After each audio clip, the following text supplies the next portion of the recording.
What's up, everybody? Welcome to Punch Drunk Nerd, the podcast where three friends, three amigos, three bambinos come together to talk about nerd shit. This week, we are doing the summer movie wager, and we have a special guest. It's Ben. He's back. Welcome, Ben. Yay! Oh, this is the best episode to be part of. The summer movie wager has been in my soul for a decade. I think it's been about a decade, probably over a decade at this point. It started many, many, many years ago on another internet thing that I followed. And yeah, I'm very excited and I'm ultra competitive.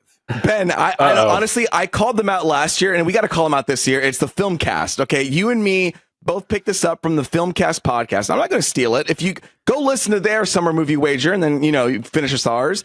But when I heard their summer movie wager, Ben, I was like, I want to do a podcast just so I could do this event. You know what I mean? Yeah, absolutely. For me, I'm just like, anyone who will play the game with me, then I'm all on board. And if we can record it, it's even better. That's right. Then it's official. So, it's like in stone. Exactly. And for everybody who's like, what is a summer movie wager? Well, basically, we are going to guess which movie is going to gross the most domestically throughout the summer, starting May 2nd all the way to, what is it, Labor Day or the other one, Memorial Day? It's September 5th, yeah. It's one of those governmental days in September. So the one that makes the most, we're going to go from number 1 to number 10, and there's a point system. So if we all get it on the nose, basically, we're going to get the best points. If we are one away, then, not so good points. And then further away, you're going to get some points. To break it down, if you want to go down to the description below, you can read how the rules work. There you go. But before I go on, hey, who am I? I'm Luis Gonzalez, and with me is Miguel Sanchez. Deadpool. And truthfully, guys, we had a hell of a day. I had a hell of a day. I think we are just settling in. Thank you for coming to the Summer Movie Wager. We are all very excited for this. And also, just to remind you all, I am the Summer Movie Wager champion. I have here, Ben, I don't know if you can see me, but I have a belt over my shoulder. Oh my God. Ben, you are new, so, unfortunately, you're not eligible to win this belt, but between me, Miguel, and Ed, whoever gets the top point system will win this belt, and whoever wins will also get to choose what movie we all get to see. I did want to shout out, though, Ed and I were, before we all logged in, Ed and I were talking, and I said, but it would really fucking piss me off if Benny wins this thing unofficially. Come on. To be first place, but really you're second, I think I would lose my shit on that. So yeah. And then I think you're probably going to ever. You're probably going to have to agree to give me the belt, because I mean, I know I'm not official, but then you'll have to invite me back next year. That's true. But yeah, just again, reminder, this is, we're going to list out the top grossing films of 2025 in the summer. We're actually going to start from the bottom up, Ben. I know in Filmcast, they do it from the top to bottom. I don't agree with that. I like to start from the 10 all the way to 1. I don't know if you're cool with that. It's your podcast, man. Okay, great. So just a reminder, then if we get the number 1 spot or a number 10 spot, that one counts the most points for 13 points. If you pick it dead on from 2 to 9, you get 10 points. If you are 1 away, you get 7 points. If you're 2 spots away, you get 5 points. And if you are anywhere in the top 10, you get 3 points. We're also going to do 3 dark horses. So outside of our 10 choices, we get to say, hey, these 3 potential movies could be in the top 10. And if one of those 3 potential movies make it to the top 10, then that gets us 1 point. We're going to have a link that's going to be in our Instagram bio profile. You click that link, and then you can see how all of us are doing. And stay tuned. Every week, we're going to follow up and see how we're all doing with these movies. And then in September, we're going to do a follow-up episode and see who won. Huzzah. All right. Hell yeah. Huzzah.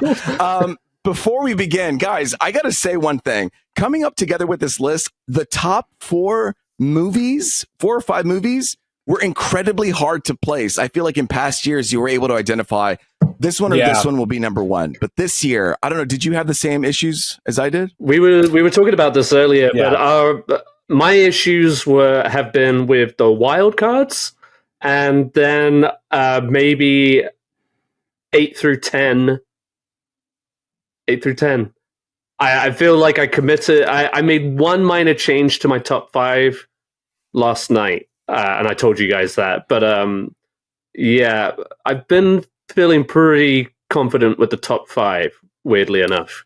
The moment I like made the list of just movies coming out, so like I made a list and then I just picked movies that just kind of stuck out in my brain until all the way to the end of the summer. And then, but before I knew it, I had a list of like 9 movies ready to go. And so I really didn't stray from those 9 movies very much. I just kind of had to figure out where I wanted to put them. And we'll just kind of see. See. Before we dive in, I've got the stats, I've got the dates all ready to go. Thank you so much, Ed. You're so dependable. I love this for you. Thank you. Ben, what about you putting this list together? How was it for you? Well, having done this for so many years, I would have to say this is probably the most competitive year for movies. And it honestly, it could be an absolute shit show. Because quality can win out overall, and that could throw everybody's list absolutely out the window. I mean, if you remember from a few years ago, Top Gun Maverick, nobody was putting that at number 1. But it was just the perfect movie for the perfect time and kind of heightened the theatrical experience. So everyone went out to see it, and every list suffered for it. So this year, any movie, if it's a really good movie, could make it to number 1. 100%. But overall, it's a pretty exciting list. I remember even, let's talk about the before times, the COVID times. Just going, wait until 2025. That's when all the movies are going to be coming out. We just have to survive until 2025. Oh, wow. And now this summer, we're getting an absolute blockbuster collection of movies. And let me tell you, Ben, when we were there in COVID times, looking towards 2025, this was the year that Avengers Kang Dynasty was supposed to come out. Instead of Thunderbolts, Kang Dynasty would have come out today, because this podcast comes out on Friday. They would have been out. So, to see how all these other movies, we have Fantastic Four, Superman happening almost back to back, Jurassic World, Mission Impossible, Thunderbolts. Like, we're going to list out so many movies on this thing, but I say we just get going.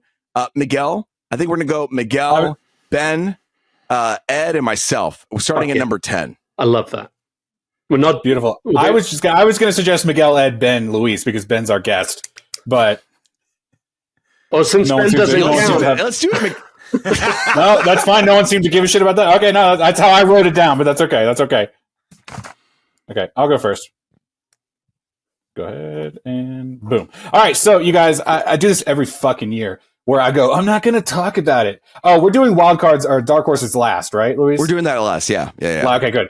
I'm always like, I'm not going to overtalk it, and I really am going to try not to this year because it's just really straightforward. I feel really straightforward about these answers. I tried to pick just the last little thought. I tried to pick a couple of varieties. Like I got a little horror, a little action, little family, and then superhero movies. You know what I mean? So I tried to kind of have as much diversity as I could. And I'm going to start with a number 10, the horror sequel, Megan 2.0. Okay. Now, hell yeah. This was a hot one a few years back. There was a few horror movies coming out this summer. I just was like, if one kind of does well, I think it might be this one because it had such a strong opening, the first movie. But I'm going to put it dead 10. Let's just see where it goes. I don't think it's going to go much higher than that. That's my guess. Number 10. I love that for you, Miguel. I love it. We're starting off strong with Megan 2.0. That's how you know. That's how you know it's going to go great. Ben, okay. I'm anxious to hear what you have to say. Okay, well, I think this is a good spot for horror movies to make an appearance on the list. Now, I struggled with which horror movie was going to kind of take this place, this 10 spot, but I went with Final Destination Bloodlines. Now, it does get the month jump on Megan 2.0. That kind of was the thing that swayed me. But I think there is a lot of excitement for this movie amongst the horror community. It's been a ton of years since we got the last one, which was 5. So it feels like it's almost a reboot, kind of like a fresh take, even though it's not. Obviously, it plays into the bloodlines of the previous movies. But I think this is a good spot for it. I think I've been lucky enough. I got to see an extended scene when I went to CinemaCon, and the crowd lost their mind. Nice. Okay. So I think people are going to be excited to watch pure carnage and death. So that's where number. Okay. Quick. Looked at my list wrong. He's like, that's number 1. That's number 9, actually. Spoiler alert. I made a number last 9 minute is swap. Final I've already thrown a wrench into your whole episode here. I did this last year, so we're just keeping to tradition, honestly. That's very true. Right. Yeah, I was just like looking, I was like, yep, nailed it. And I was like, oh no, that's number 9. So, okay. are we going to stick to that as your number 9?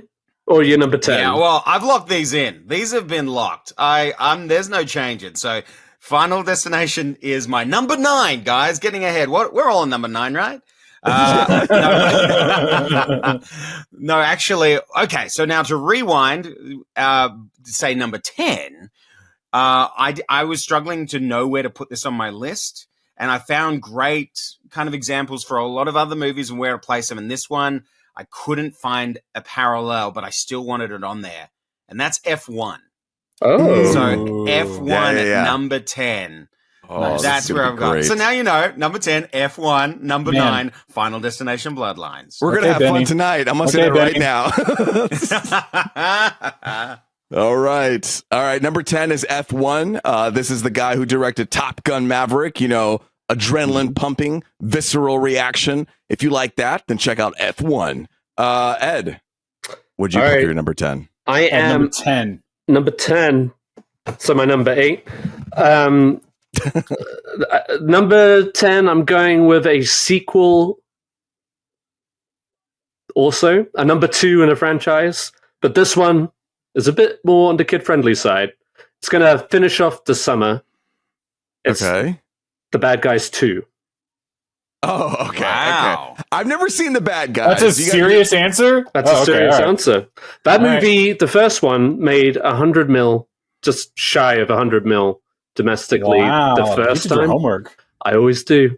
And it's like I said, it's a final month. It comes out August 8th, I believe. No, August 1st. So that's going to be that a little bit of time. That's going to be that final stretch before kids go back to school and stuff like that. Parents are just like, well, we already spent all of our money. Now we have to take the kids to the movies. Do you have, can I ask, you don't have to tell us obviously what it is.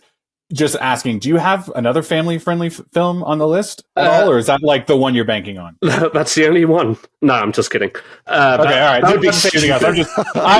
was just like, wow. Okay, I didn't realize. Never mind. That's a little too judgy at the start of the show. My bad. We'll keep going. Keep it to yourself. yourself. Let me drink a few more beers, and I'll get a little more. Number 10. All right, we got was The Bad Guys 2. 2, number Folie à Deux, Bad Guys. So for my number 10, this is tough. You're right, Ed. The bottom were very difficult. I've been flipping and flopping all over. Yeah. Could it be horror? Do I want it to be? And the thing is like, I have feelings. I want certain things to be good. But I went with the numbers. And what the numbers are telling me for the number 10 spot, it's an action movie, but it's not the main line of an action movie, okay? Okay. We're going back to the world of John Wick. We got Ana de Armas coming in number 10 for me for Ballerina. The last John Wick movie made 187 million. I think this movie can make like 90 million or 100 million, and that'll get it over. Like drop that 87 million down. Nice. It's an action movie, and it comes out like June 6th, so it has kind of some of the summer early. It's the first kind of John Wick spin-off, like on the big screen. I mean. Where so to your point, I think it is going to drop a little bit from what we've expected from the John Wick franchise, but that John Wick franchise was making less with each movie that came out too. Oh, look at him! I think he was he's got the John Wick numbers to the left. I think he was making more. John Wick 3 had 171, and then John Wick 4 had 187. I got my notes too. You're quite right. Sorry, I was looking at another fucking movie. He's like The Bad Guys. No, yeah. So Ballerina, when we get to our dark horses, those are definitely flipping to number 10. I just really had to just pick something, and in my mind, it's just like action. Okay, let's just go see an action movie, Ballerina. I am worried because I did hear that there's some creative decisions shifted midway through. Yeah. So that would kind of make me worried that the movie doesn't hold up like other John Wick movies, where it's just like, just kind of a typical nobody, those Novocaine movies that we're kind of seeing right now. But whatever. Number 10, I'll say this: Ballerina.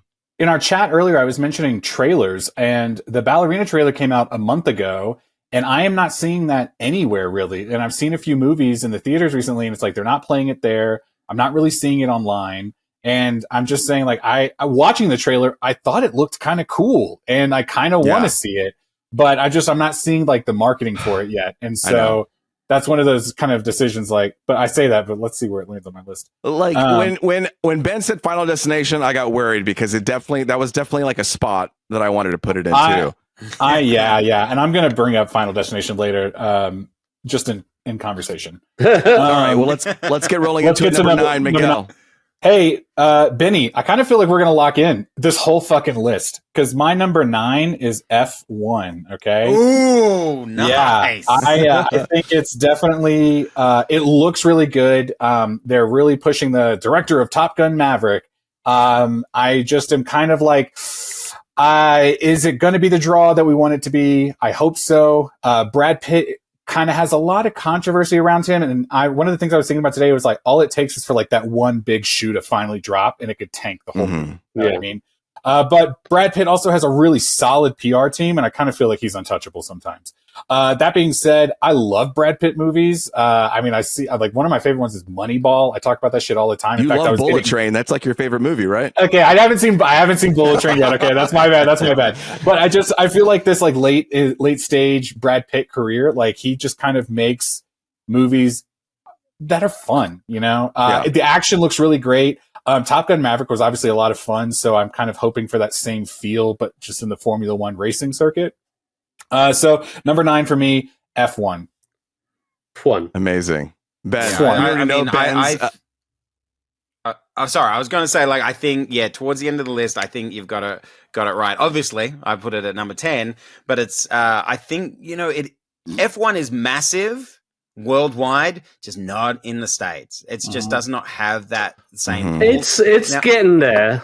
It's getting there, but it feels like, I mean, somebody threw a statistic at me that I cannot even repeat here because I don't remember it, but I think it was like 50% of the F1 fans in the States or something to do with that was like from the last like 4 or 5 years. So it's pretty recent, but it's still quite, small, I mean, if this was a Talladega Nights, maybe it would be appearing further up my list, but I think the F1 of it all, it's just too competitive of a summer to really. That's just my opinion. That's so funny. I was talking to my wife. I always consult my wife during the summer movie wager because she gives me like the regular people opinion on it, and she was like, Miguel, if this was like a NASCAR movie, then maybe it would do a lot better. Like, and I was like, that's so funny because I mean, we live in a MAGA America right now. So I mean, if he was the guy that did Top Gun Maverick was doing a NASCAR movie, I think people would sign up for that. We'll see. Oh no, Ed doesn't like NASCAR. We're gonna have to wait to call it out. He's like number 1, F1. And the F stands for fuck. Ben, your number 9 was Final Destination, right? That's Final Destination Bloodlines. I don't need to give the whole spiel again. It's a good spot for Final Destination Bloodlines, number 9. All right, Ed, what's your number 9? All right, I'm committing now. This is it. This was the last one where I was just like, what am I going to do? But I'm just going to go ahead and say it. We've already talked about like there's going to be a horror hit this summer, and I'm on the same page of same mindset as Miguel in thinking that Megan 2.0 is going to be that horror hit. I started writing down Final Destination. I thought you were going to go with Benny. Oh, no. I have my doubts about. I'll say this: Megan, the first one, made more money than any Final Destination movie has made domestically previously. But I feel like for the Final Destination thing, that was a very long time ago, and we have a very different audience. No, I agree. But Megan 2.0 also had like the first one. I have actually never seen it, but it was very popular. Very popular. Critics and audiences really enjoyed it, and obviously it made good money when it seemed stupid. Like I thought that movie looked stupid, and then they've moved it to a summer release, and it's it's memeable. You know, it's like one of those fucking movies. If I was it's exactly even going to say that. If something is memeable, then it's going to get like, think about Despicable Me, Minecraft. Like, and you know, we talked about Megan last year, but I feel like Final Destination is getting to that place where it is getting a little memeable as well, where you have of these scares that people are now getting afraid of. Like for us, it was the log. You know what I mean? And now this is introducing some new fears that people can like. Yeah, I mean, if you meme something, it can be very popular and you can catch on like fire. All right, what was your number 9, Ed? Megan 2.0. Megan 2.0. Oh, yeah. But clearly you're disappointed. I get it. I've had a day. All right. Yeah, go ahead. I was going to say, just on the point of Megan 2.0 and F1, they open out together. I know. Go head to head, and so the audience is going to cannibalize itself over those two, and one is going to come out on top. So I'm very curious. I'm trying to think of a Barbenheimer equivalent to F1 and Megan. Well, later this year, it's Lilo and Stitch and Mission Impossible come out in the same weekend. And so a part of me was thinking, is that going to drive people to those? Can you argue that families and like dads can go to the theaters all at the same time? But then it's like, for Lilo Impossible. Yeah. Like, are we going to are we ever going to get a Barbenheimer again? I don't know. We shouldn't push it. So we'll see. Yeah. Is it F 2.0 or is it F Megan? I think the latter. All right, my number 9, a franchise that honestly I'm not into at all, but I keep hearing buzz about it, and I keep hearing people that are going to go see it. I'm seeing numbers. People like the show, people like the movie series, and they're coming back. They're uniting two worlds together under one roof. It is Karate Kid Legacy that I'm going to put as number 9. I know. I didn't want to put it up there, and I'm not a believer of Karate Kid in this way. But the amount of fans and people that it has behind Netflix and the way it grows, I can see people wanting to show up and being like, I want to continue that Netflix experience. Let's go see Karate Kid because fuck That's it. Good. You know, That's it's good. not that fuck it vibe where you can just go and see it. So Karate Kid number 9. The only thing that I agree 100% because I've been considering that That's a good choice too. And again, the last one made money. But like, yeah, because it started off as a YouTube series and grew and grew. More people kept coming back. Like, I mean, like original cast members. Then you got the Jackie Chan component. Can I want to? The trailer looks so good. I mean, every time it plays. No. Every time it plays, I'm like, I kind of want to go see it. I was going to say my what's holding me back is I watched the trailer today and I was just like, this looks like shit. You don't strike me as a Jackie Chan fan. Yeah. I agree. I don't think it's Ed's movie, so I could see, because I tried to show him a Jackie Chan movie all those years back and he was like, that was terrible. And I was like, wait, which one? It was that one that, and I know you're going to dog me now, but it was Shanghai Noon. No, that was a masterpiece. That's amazing. And I've only ever seen Shanghai Nights because it's set in England. Ed, you're watching the worst one. What are you doing? First off, it's Karate Kid Legacy or Legends? Legends. I don't know. Legends. I just made it up on the spot because all I put on my list was Karate Kid, and I just made a guess. Thank you. I just want to say, I kind of like the trailer. I think it looks fun. I was kind of questioning, like, do I want to go see this? But I agree. I think that's a solid choice, Luis, because of the whole show. It's a popular franchise from way back when. You're going to get the nostalgia. You're going to get the new kids. I think it's a decent choice. All right. Number 9. We're pumping into number 8 now. Get ready. Miguel, what's your number 8? All right. Number 8, Luis, you've already said it, but I'm going to throw it out here. It's Ballerina. Oh, right. Ballerina. Hey, say it. Ana de Armas. Say it. Can you do it? Ana de Armas. No, say it with the thing. You got the thing pulled up? Do the thing. Oh, oh, hold on. Ana de Armas. Ooh, the devil came out right there at the end, and I agree. Ballerina. Listen, I saw the trailer. I think the movie looks a lot of fun. I want to see more marketing for this movie. The fact that John Wick shows up in this, and there's a whole, obviously, like, scene with him, and there's a little bit of a story tied to it.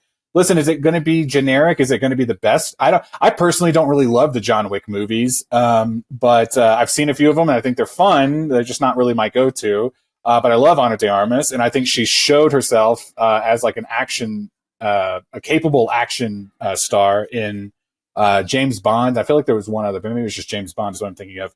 And I think it's like a solid, like bottom of the list. Yeah, I think so. Solid bottom. Yeah. That's what we call Ed. Ben, what's your number 8? All right, so my number 4 is... Okay, no, I'm double checking. I'm making sure I've highlighted 8. Okay, so my number 8 is Mission Impossible: The Final Reckoning. Whoa! Nice. Okay. Now Talk about it. You're gonna piss some people off with that one. And that's fair. You know, look, if the list would be very different if it was just what am I looking forward to the most. This would be up the top, but you look at the numbers, and the last one was a little bit of a disappointment. Mm-hmm. This is a part 2 that can always suffer. I don't know if people truly believe it's the final one. I don't think when it comes to Tom Cruise, there could always be another. You know, it always has that vibe about it. So I'm not seeing people like the excitement of, oh, we got to go see the final one, because I don't know how many people saw. What was the last one called? The Dead Reckoning? Dead Reckoning. Yeah, where they kind of ripped a scene right out of Uncharted and threw it at the end there. Whoa. Well, I would argue that was the week before Barbenheimer, which was an unprecedented... as far as the numbers go, yeah. As far as the numbers go, it, like as soon as those 2 movies came out, that movie dropped. And I just, and also it got taken out of IMAX. It didn't have IMAX legs, which and I think that's fair. And so, I think it's more of an experiment this time. Like, was it really the Barbenheimer effect?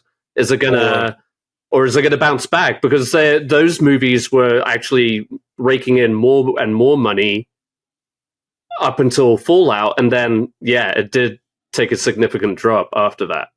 So. That's interesting. You went with the latter. It's going to be a sucker. I know. I've definitely over-processed my list. Like, I went through it a bunch of times. Like, okay, but then this is going to... Oh, and then this one's going to eat this one. And then, yes. This one. Yeah. And so you kind of overthink it. Oh, but 100%. When I was looking at just how stacked this summer, the fact that Mission Impossible is my number 8 is just a testament to how many massive movies are coming out and what it has to compete with. And unfortunately, number 8 is where Mission Impossible falls for me. All right. It's funny that you say that too, because I originally made a list, and then I made another list in the column where I would try to guess the box office. Like, oh, this is how much it's going to make in the box office. And then I had it reorganized for me.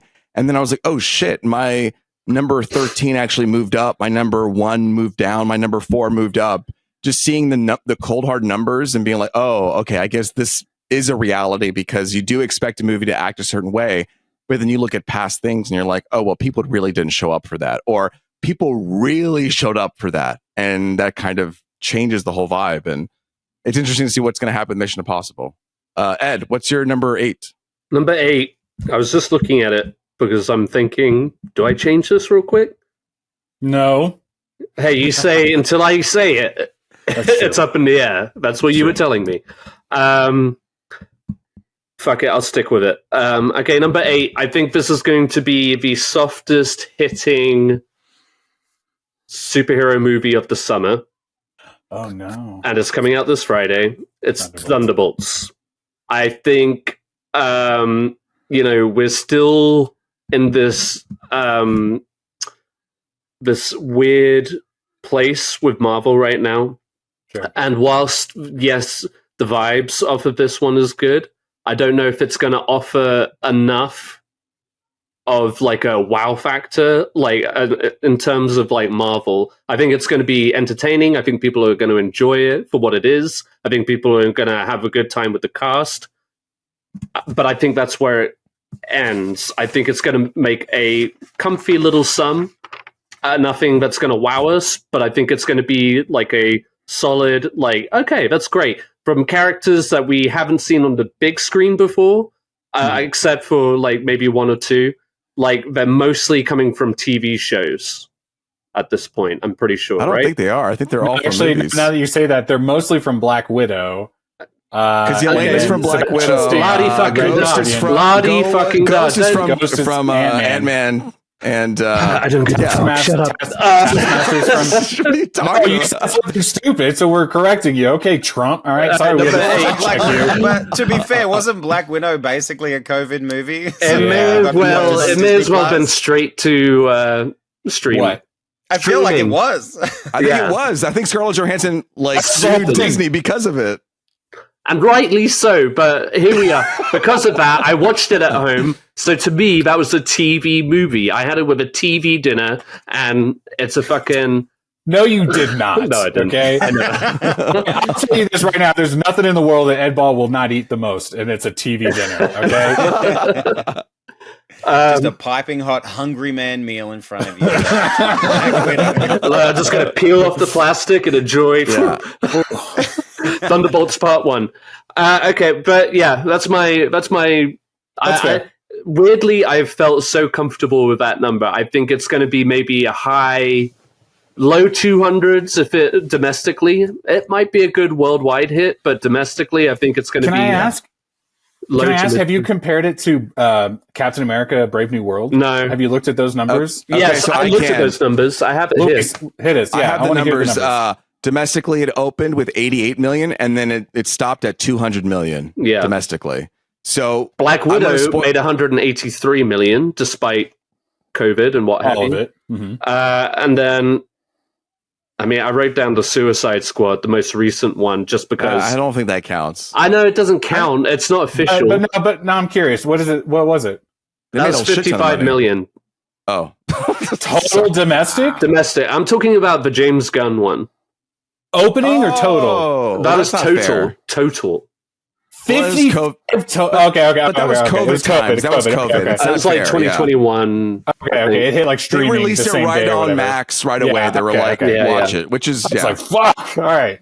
But I do think everything concerning Marvel right now, I think we'll talk about Fantastic Four obviously coming up, but like, I think that one is the big one of the two. You know what I mean? Like, I think that's what people, especially fans, are really hanging their hat on. Whereas Thunderbolts, I think is going to get a mildly mixed reception. Like I said, I don't think it has that big wow factor just yet. I think like people are going to enjoy it. Like I said, it's going to be fun. Let's see what word of mouth does. Yeah, we're going down a rabbit hole. Reviews have already started coming off and that like coming out, and that's why I kind of also based it on too. Empire Magazine said 3 stars. 3 stars. All right, so you know what? My number 8 is also going to be Thunderbolts too. Yes! I have Thunderbolts in this position. Fuck yeah! I think people see Captain America, and they're like, I don't need to see Thunderbolts. Like, I think I will say this. For me, this will probably be the most exciting film for me to watch. This is the person who directed Beef.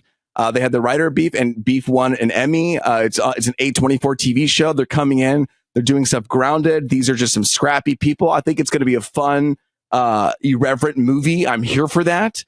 And I think they're going to add a little heart. Oh, the person who is... Never mind. That's for later. But I think that Captain America made 200 million. I don't think it's going to make that much. I think it's going to make like 180, 170. Marvel fans are going to love it, but outside of that, I don't know if people are going to show up to like support this movie, even if it's like the best, incredible. It gets all these raving reviews. I still don't think people will show up. Yeah. Well, I haven't read the internet, Ed. I would argue you should. That's your job. I'll get to it. Okay, that's it. Okay, good. This is the part of the episode where it starts to get a little like testy. Tense. Yeah. The more we drink. Good. I'm glad you're done. I'm glad we agreed on number 8. But fuck you. Sure. Number 8. Love that. All right, Miguel, you're number 7.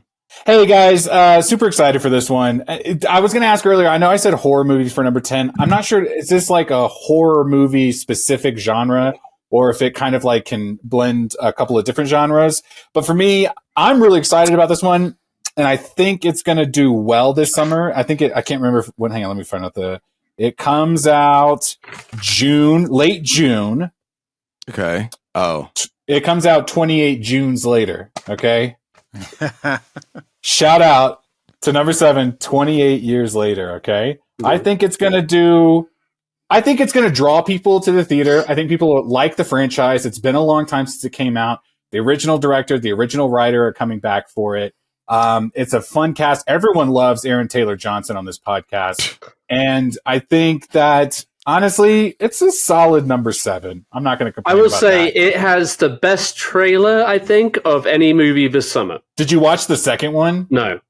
I wouldn't. I think the first one was perfect. And then I watched the second one, and don't get me wrong, I'm excited. I want to see the movie still. But I just think that first one was like all you need. It was the one. Did it make it worse? Like, did it give you? It just kind of showed a little more, and I was like, oh, I didn't need this. I was already interested in seeing it. So, no, I think it's going to be a fun one. I'm looking forward to it. It has been a long time, like 20 years later or something. But the first one made 45, and then Weeks made 28 domestically. So that's the thing that's why I mentioned the director and the writer coming back. Is the second movie felt like kind of like, I don't know, like they tried to ramp it up, the sequel, but it just didn't quite have that same feel. But what does everyone say about 28, whatever it is, months later or whatever, weeks later, is the opening scene of that movie is the best part of that movie. And it was that Danny Boyle shot that.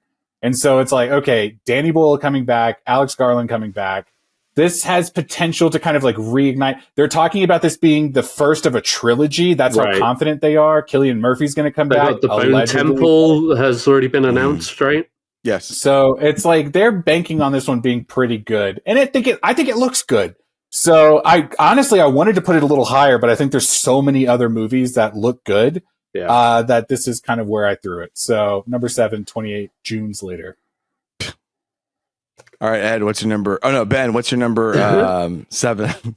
My number 7 is Thunderbolts. I mirror a lot of what you guys have already said. I just feel, Marvel's used up so much of their goodwill, and Thunderbolts is not going to pull in the broader audience.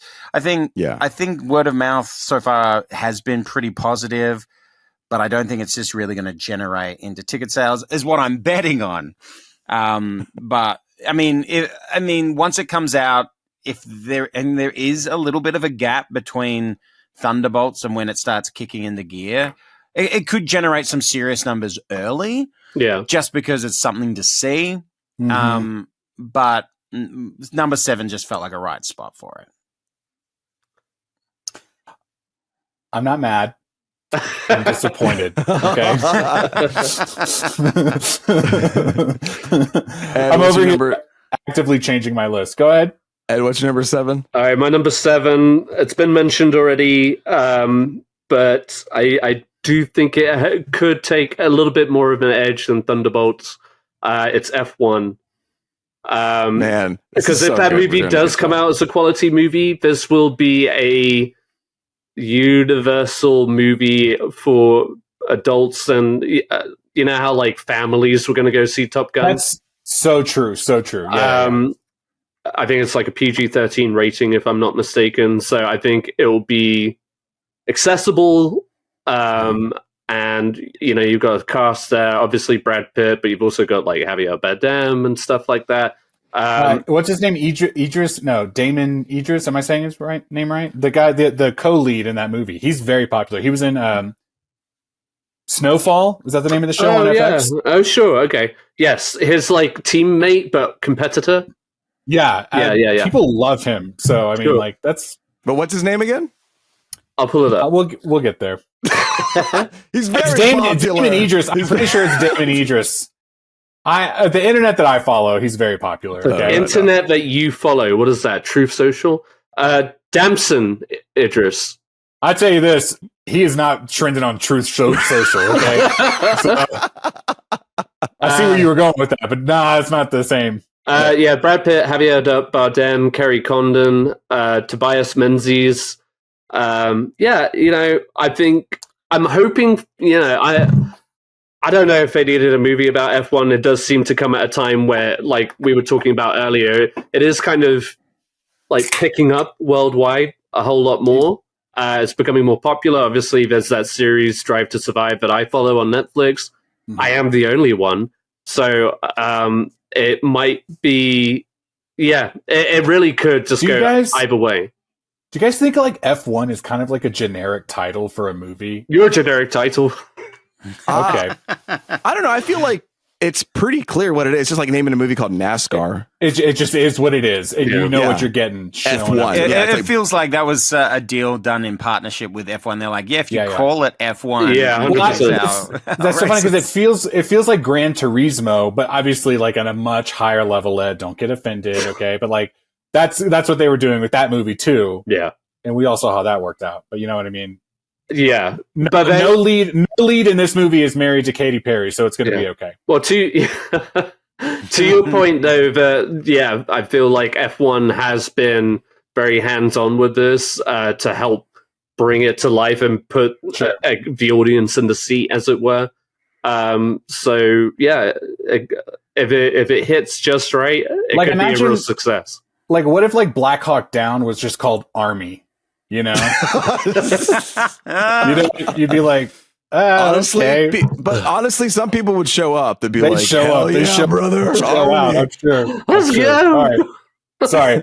Enough tangents. Number 7. Okay, so my number 7 is, this last movie didn't do too well. It made 170 million, and we're like, well, we got to change the title a little bit. We're not going to call it Dead Reckoning Part 2. We're going to call it Final Reckoning. So for my number 7, I'm putting Mission Impossible. I think this movie is going to make a little bit better than 170 million. I personally didn't like that movie, but I really have a lot of high hopes for this one. 185 million for Mission Impossible. I have some other movies that I think will do a little bit better, but that's, like I said, that's how competitive the summer is. It's going to be at my number 7, Mission Impossible Final Reckoning. Oof. And stay tuned. We're going to do a review and a ranking. I'm already starting to rewatch those. So when that movie comes out on the 23rd, tune in to us. Miguel. Love it. Love it. Love a promo. Number 6. Okay, I went ahead and switched it, you guys. I bumped it down. My number 6 is going to be Thunderbolts. But look, hear me out. Okay? Coward. I know. I should have kept it, but the one I switched it with, I felt like they really were interchangeable. Here's what I think about Thunderbolts. And I know it's not the same, but this is what I was thinking when I looked at this movie. Last year, during the opening of the summer, was Guardians 3, okay? Now, I had no value in Guardians 3. I did not expect it to do well, but everyone kind of put money on James Gunn, his last Marvel movie.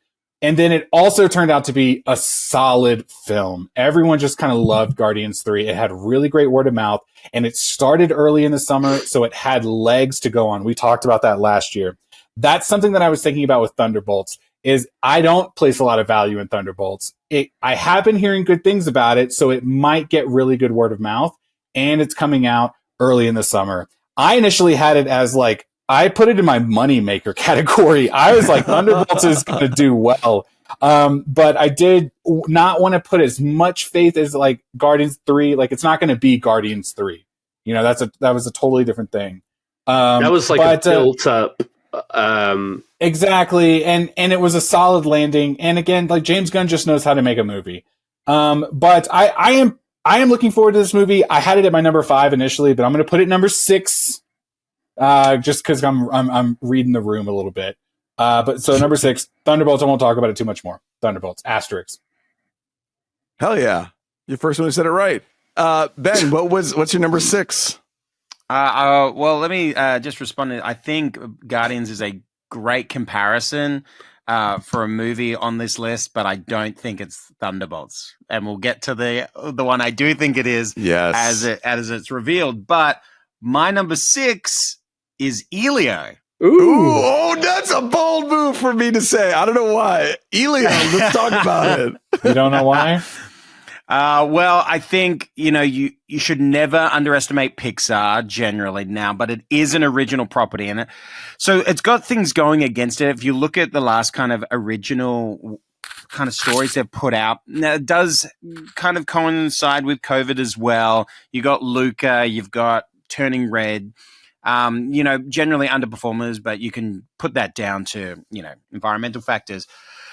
I think the box office during the summer is driven by family films. So I do think Elio will be a strong contender. I think you've got to send your kids somewhere. I got 2 of them. I got to put them somewhere.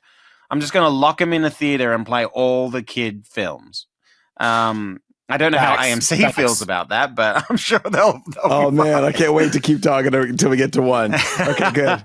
But yeah, when it comes to the 6th spot, I was looking for a place that had just felt right at the time. Whether I live to regret it, we'll find out. But yeah, number 6 is Elio for me. Hey, Benny, I don't want to go off on too much of a tangent here, but like a few years back, do you remember that Pixar movie Buzz Lightyear when that came out?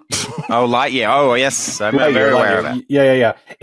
When that movie came out that year, did you have it on your top 10 list, or where would you have put that if you were jumping back? I probably would have put that. Hold on. I have a crying child. Give me one. His answer. We all know what his answer is. There's your answer. He said he would have put it at the tip of top. You know what I mean? Buzz Lightyear, Toy Story, number 1 content. Put it at the top, I just think we cannot go a single summer movie wager without bringing that up. At least I won't. So you know what's funny is I put Inside Out 2 pretty high, and I got made fun of. I got jokered at. And guess what? What was the number 1 movie last year? Fucking Inside Out 2. Okay. All right. And you know how much it made? $650 fucking million domestically, baby. Domestic. I know. I'm not even talking about worldwide. I know. For what I fucked up with Elio's not Lightyear, that movie. well, I didn't say that. That's not me. Don't get at me. I didn't have it on my list, but it was on my family category. And I think Benny's not here right now, but to his point, I think he's so right. Like, you have to factor in these family movies over the summer. And I think those can be really strong contenders. So I concur. Yes, I've returned. I'm agreeing with you, Benny. I'm agreeing with you. Yes. All right. Anyway, go ahead, Luis. Ed, what's your number 6? Number 6. It's literally gotten to this point where I hate putting it, and we've done this for a long time, guys. Okay. We've done this for a while, but I hate having to put this on my list because I just don't care anymore. Okay. We are yet again going back to Jurassic World. Okay. Despite dwindling returns, despite hyping up this sense of renewal and rebirth, the movie looks exactly like the last couple, at least. And there's nothing really that's driving my excitement for this. And like I said, the last 3 from the first Jurassic World has seen dwindling returns domestically. And I know that's what we're going on. I haven't even seen the other 2 movies, the Fallen Kingdom and Dominion. And nothing about the trailer made me want to go see it. Now, don't get me wrong, Jurassic World will always bring in an audience. I just think it's going to be a little bit of the same old, especially if they're just presenting the same old. I just don't think it's going to blow anything out the water, especially when we've got some of the other movies that we're talking about, which we'll get to. Yeah, we will. But you know what? That movie will make $1 billion worldwide. You know what I mean? Because they just keep doing that. They've made $1 billion in every Jurassic World movie, haven't they? I'm going to double check the last one, but I don't think it. I'm almost positive $1.01 billion. That last one. I was blown away at how bad that movie was, and it still made $1 billion, which is why this, like, to Ed's point, begrudgingly, it makes its way onto this list. That it does. Anyway, while he's thinking about that, all right, while he's checking it, I'm going to do my number 6 now. And this number 6, I think, is going to be the Twisters of this year. I put Twisters pretty high last year, and Twisters did make its way to what? Number 4. Twisters number 4 last year, and so this is going to be. It's not number 4 quality. I don't think people are going to show up that much because it doesn't have that country vibe to it. But it's got action. It's got viscerality to it. And its name is F1. I think that when people show up, look, this is what happened. I went and saw what movie did I just? Sinners. I saw Sinners recently at IMAX, and I saw the F1 trailer, and holy shit, it looked the thing fucking blew me away. Yeah, and I feel like the experience that you got from Top Gun Maverick, when people go and see F1, and this comes out, June, late June, when people come out of that and see it, they're gonna be like, "This is impressive. This is crazy. You got to watch it." The same vibe that you get from Top Gun, I feel like is gonna not translate 1-to-1 because that made 650 million. This one a little bit lower, but that's why I have it at number 6. I could have been lower. I originally had it like number 10, but F1 for me kept creeping up and up and up, especially when I saw the trailer on IMAX. I think it's just so in your face. I think the direction of it by John, what's his name? Not Krasinski, but Kosinski though. Kosinski. I think he does a fantastic job of just capturing the intensity of the race, and I think it's better than NASCAR because NASCAR you just go woo woo woo woo. You just go in circles. Thank F1 you. You're going down a path. Thank you, Luis. And you're going, and that allows for more drama as you kind of move from one place to the next. I was also thinking I just didn't mean to offend you, Ed. Okay, I just saw vroom vroom vroom cars, and that's just what I said. Okay, and I didn't mean anything. I was thinking along the lines. It's kind of like Top Gun meets Ford v Ferrari.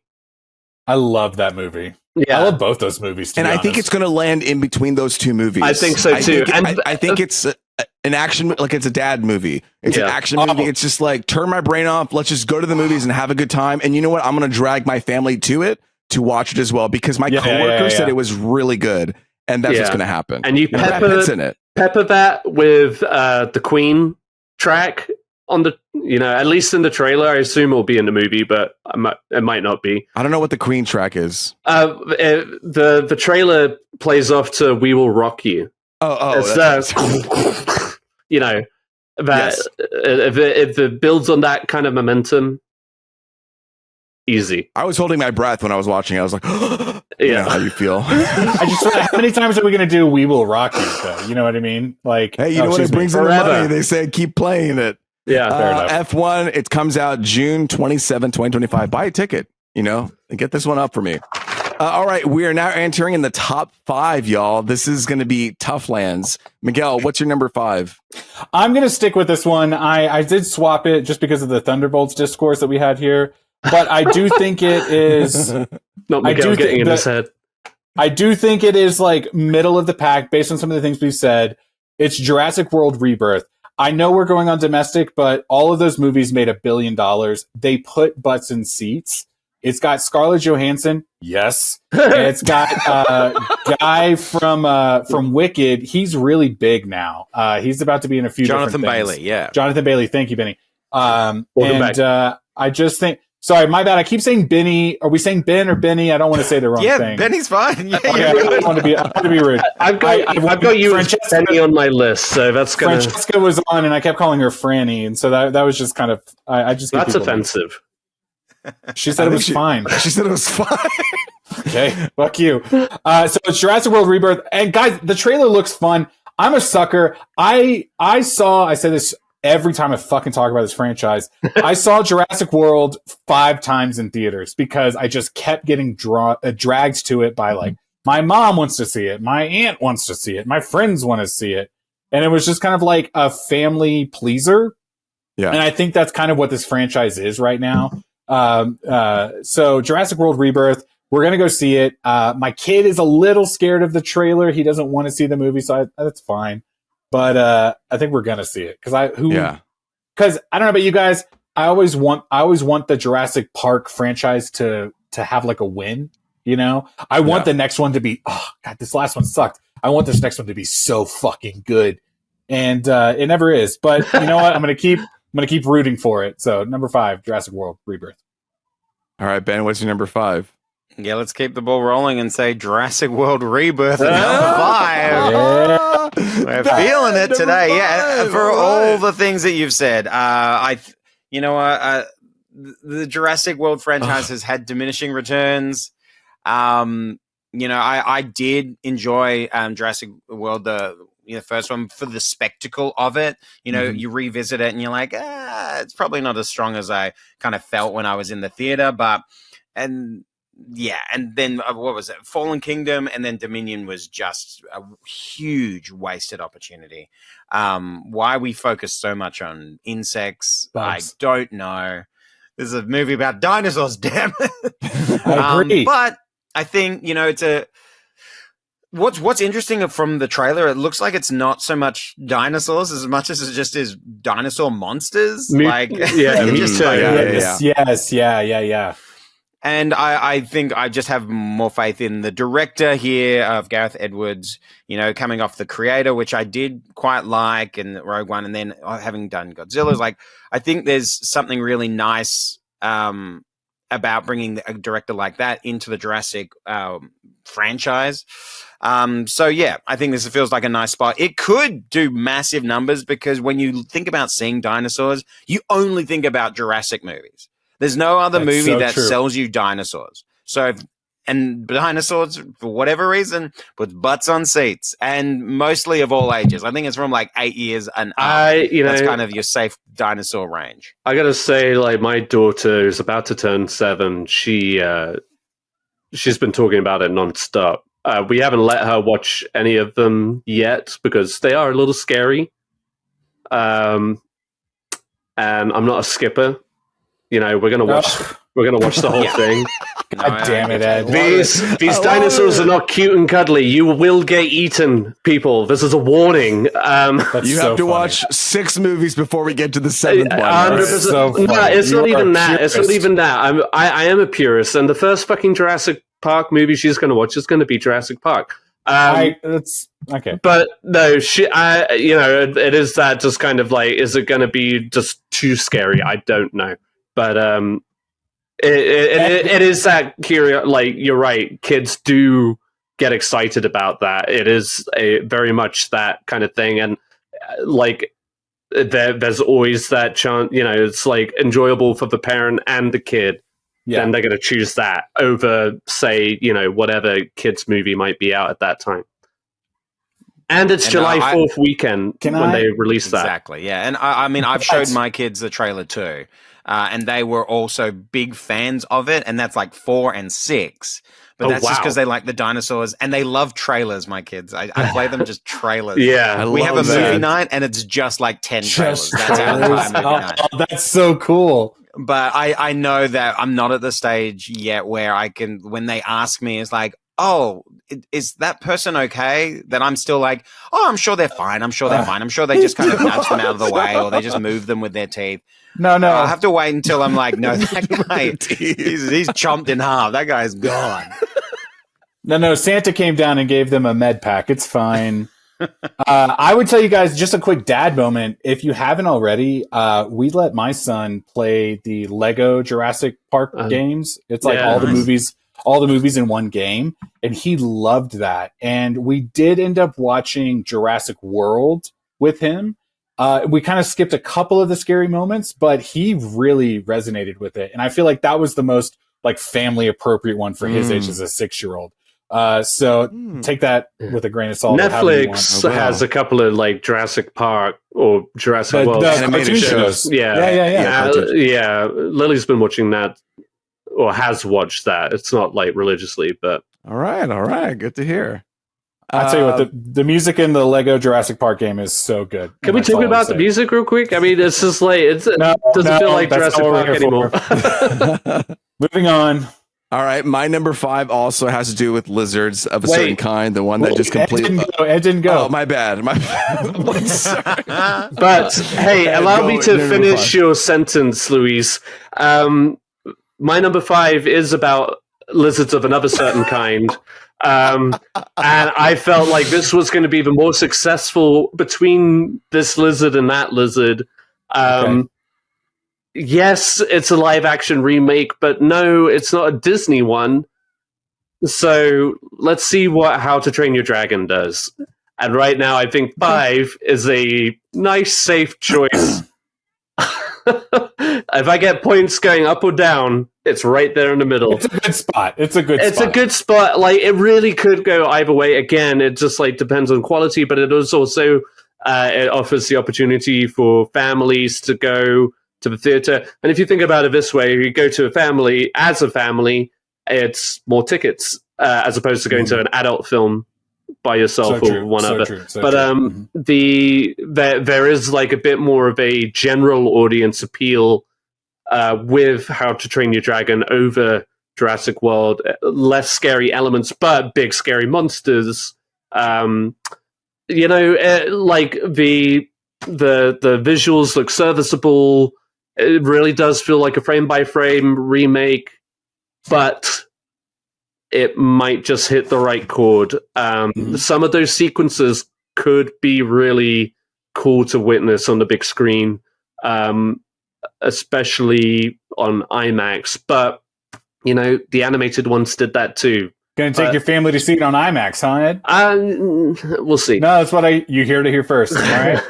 But audiences are also fickle. You know, it's like, oh, well, we've seen the animated ones.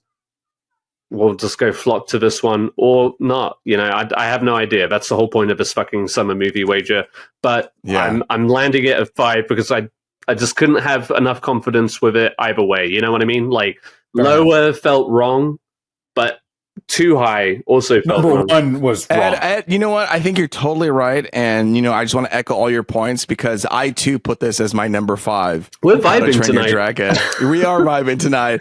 I think this actually, every time I hear people talk about this movie, there is a fan base behind it. And I think, you know, the people who watched it when they were younger are a little bit older. I think people will show up. This comes out June 13th, right? And kind of in the middle of the summertime. Yeah. I think that is a perfect moment for people to be like, oh, let's watch this family movie that I loved watching before.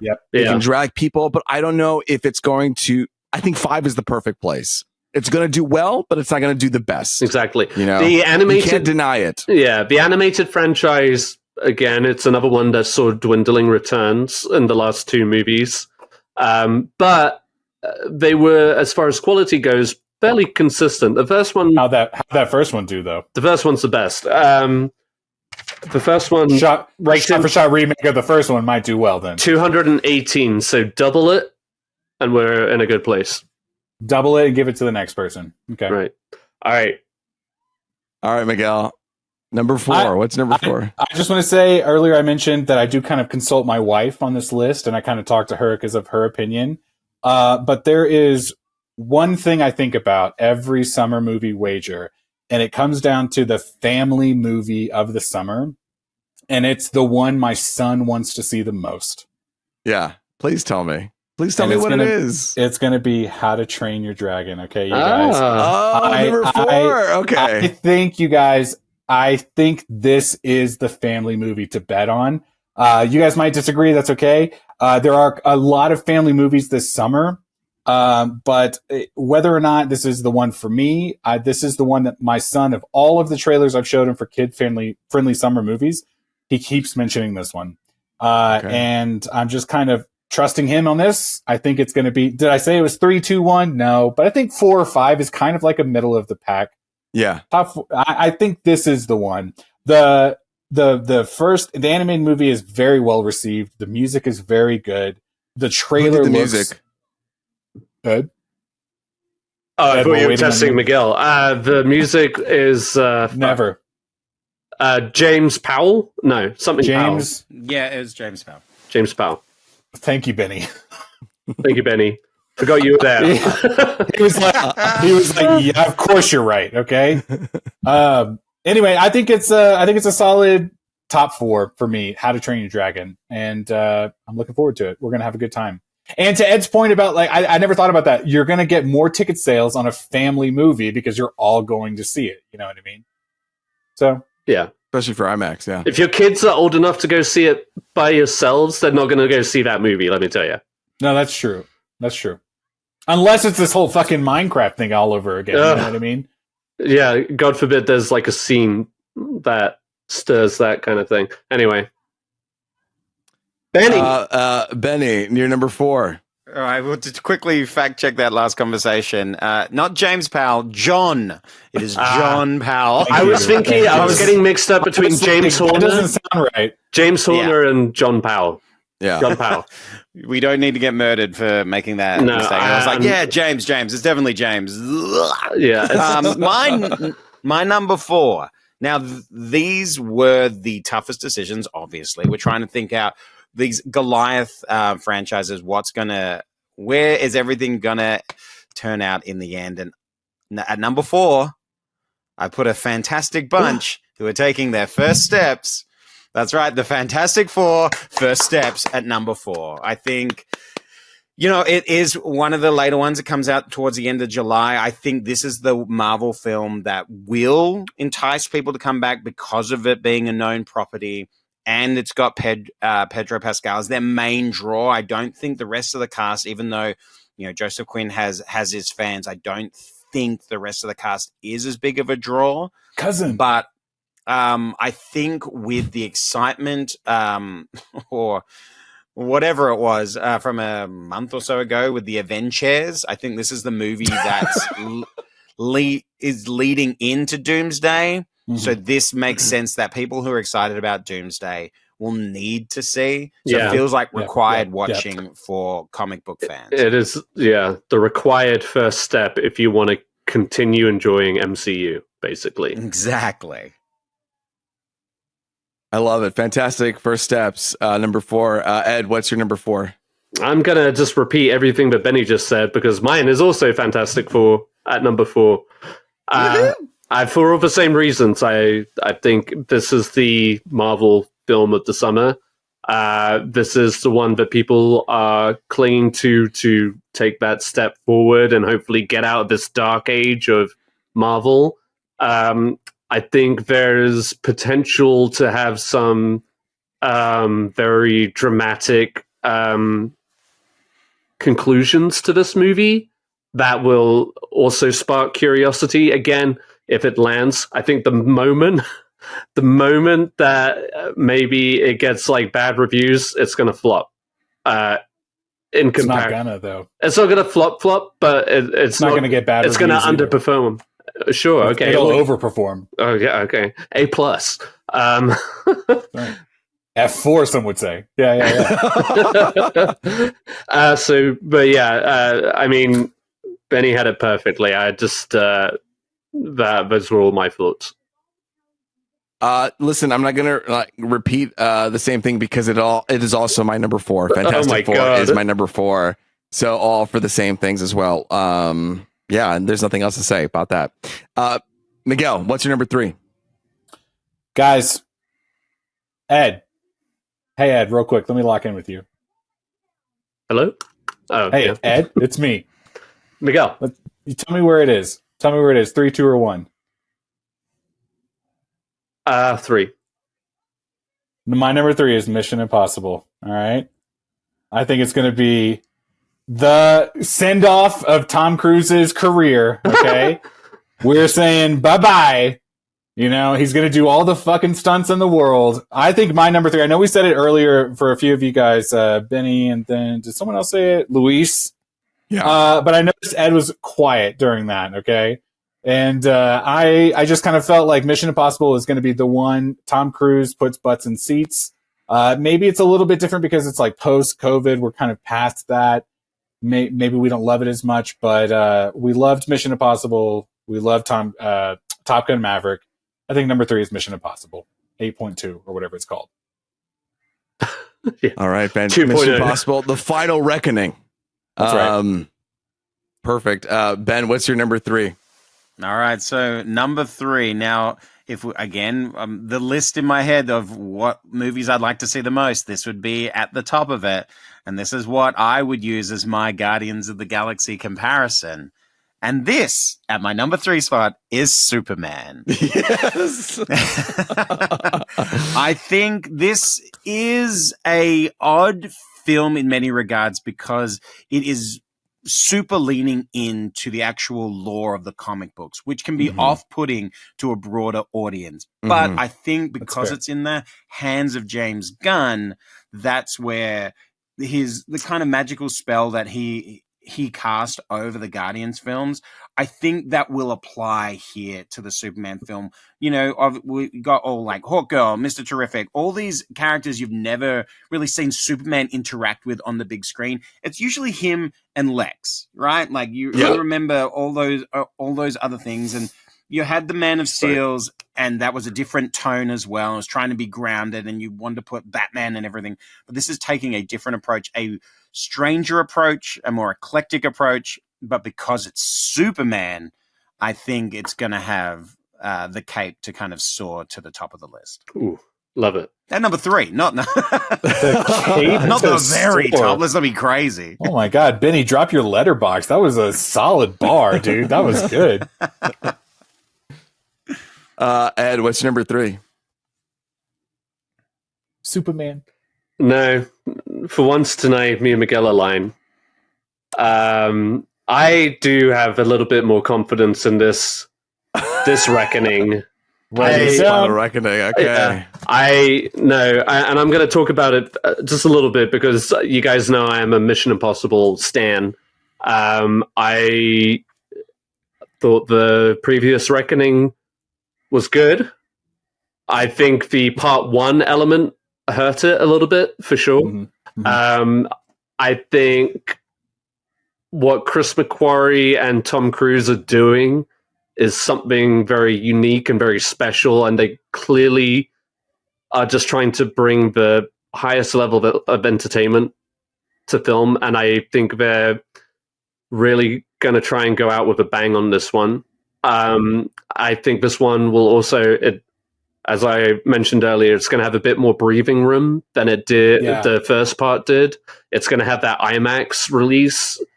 Guys, can I already tell you, I got my ticket to go see it. 2 p.m. Thursday, May 22nd. Cannot fucking wait. Work? I'm going to take a half day.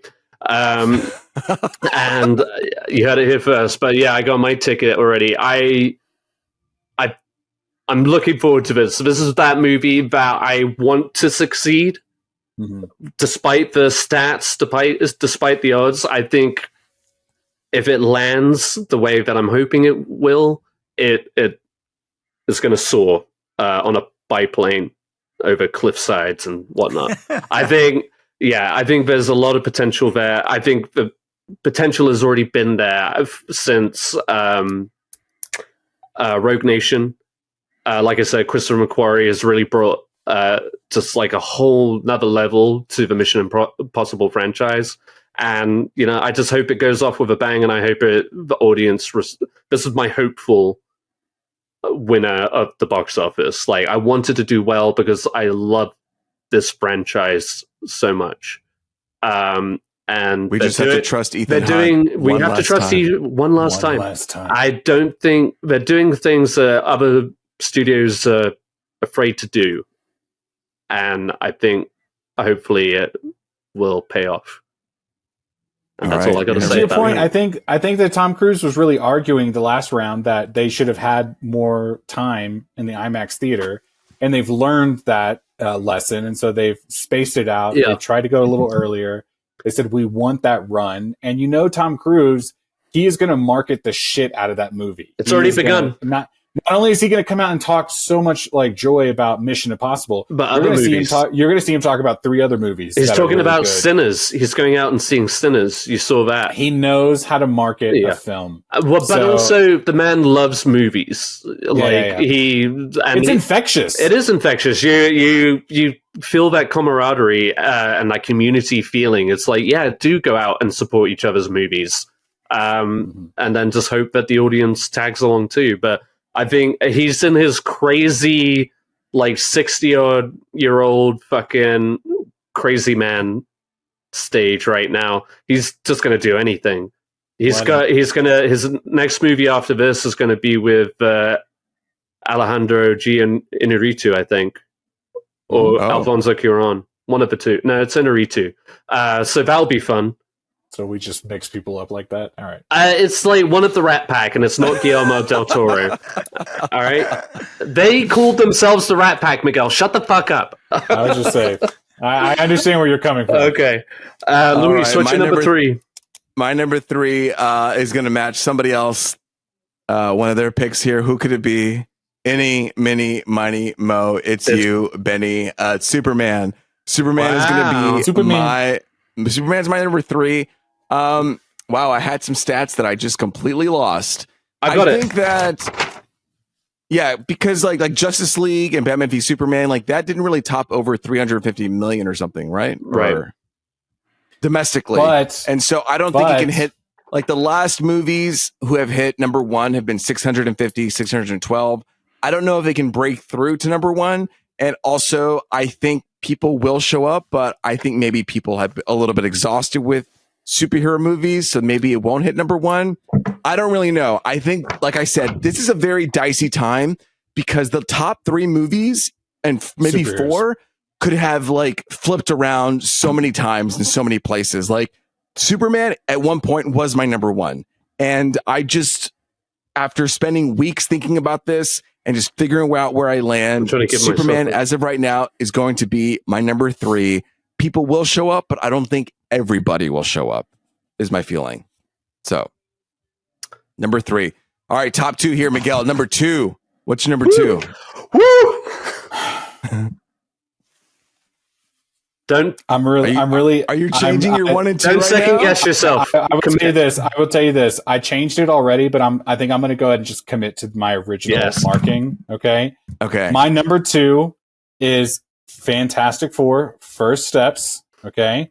Here's why. Okay. Number one, spoiler alert, Joel died. Okay. In The Last of Us. He's gone. Oh my God, Miguel. Okay. I mean, it already happened on HBO. So people want Pedro Pascal back. Okay. Now, if this was next year and you were asking me about Grogu, that fucking movie, Mandalorian, I would be like, no, it's gone. It's not going to be whatever. Okay. Guys, from the moment it was announced to the trailer to Luis, you got to see the music live for the first time before it ever aired. I got chills on that video you sent us. I truly think that this is going to be a top two movie of the summer. I think it's going to be the superhero movie that people go back to more than once. Again, I think it's going to be the one that like supercharges the MCU again, leading into Doomsday, kind of like reinvigorating that love. People are already talking about Pedro Pascal kind of taking over the Tony Stark role in the MCU.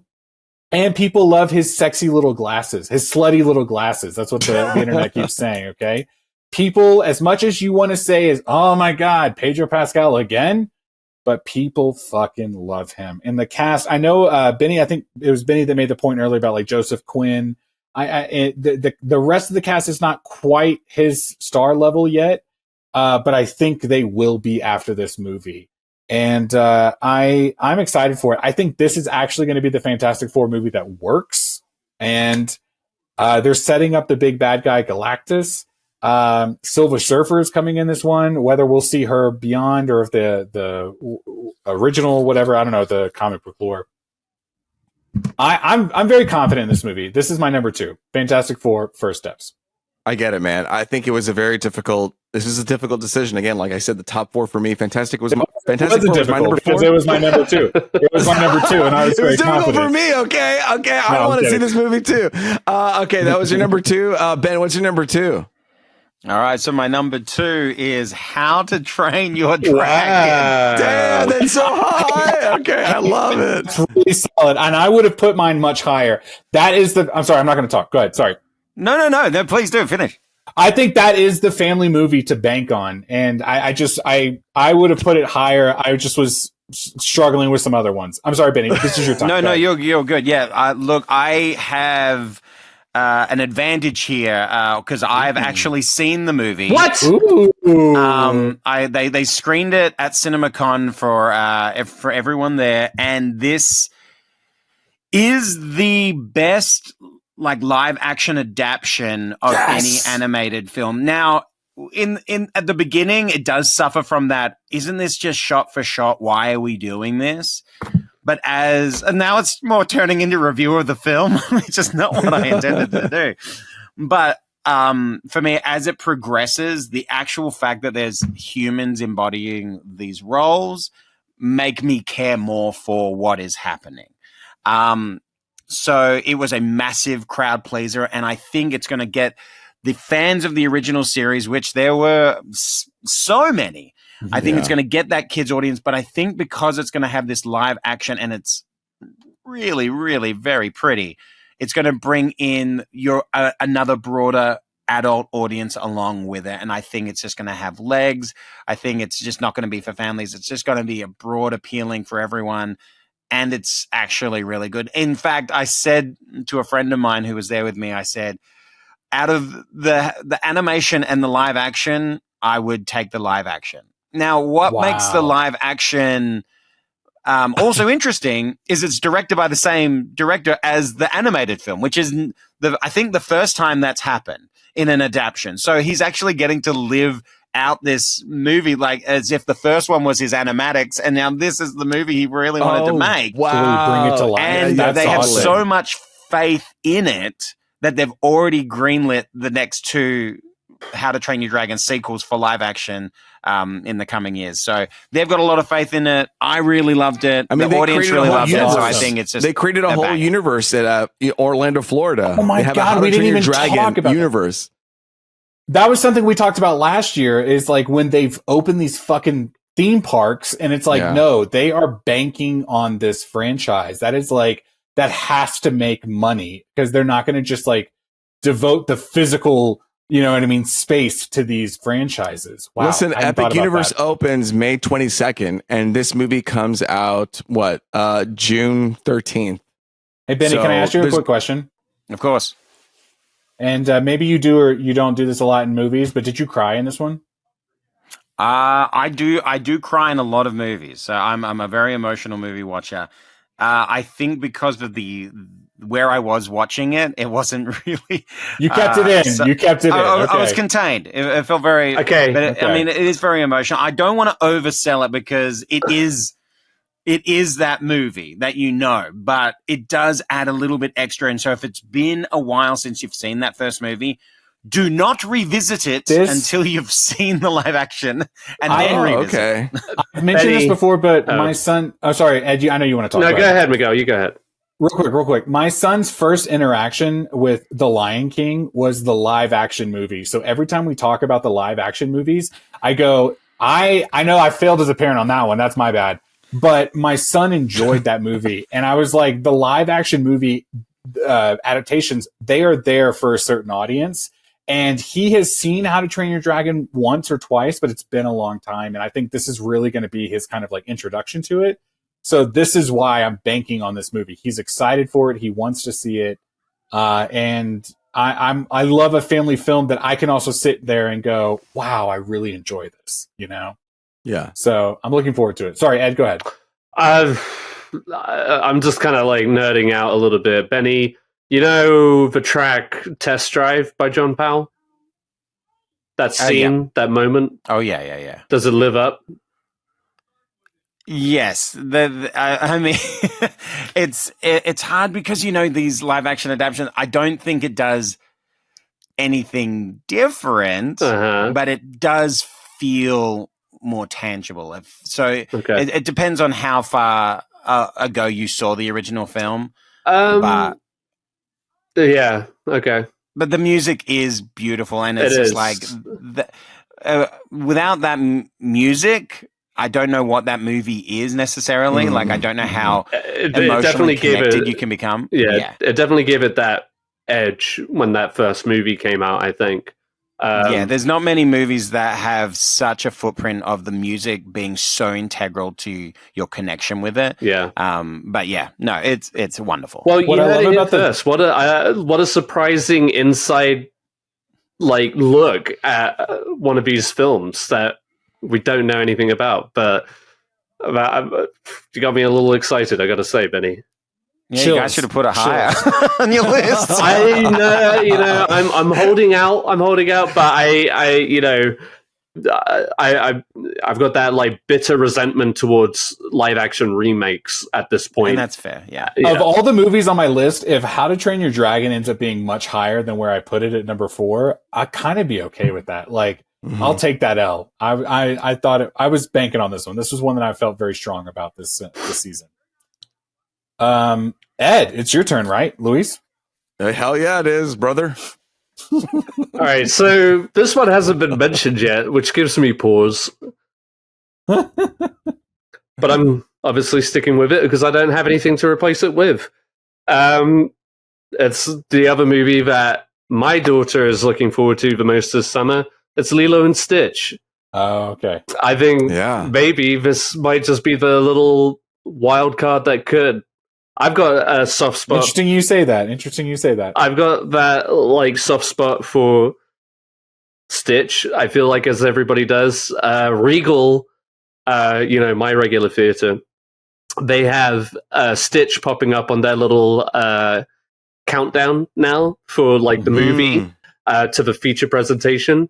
And god damn it, he's just fucking adorable. He's a little tyke, and I think whatever this movie ends up being, like we've been talking about live action remake, shot for shot bullshit. I think Stitch is at least a character that they're clearly having fun with in terms of marketing. And I think that we're talking about introducing to a new audience. We're talking about 20 years later. I mean, Lilo and Stitch is definitely one of those legacy Disney movies at this point. So I don't know. I think it could just be one of those wild swings. And yes, I realize it is coming out the same weekend as Mission Impossible.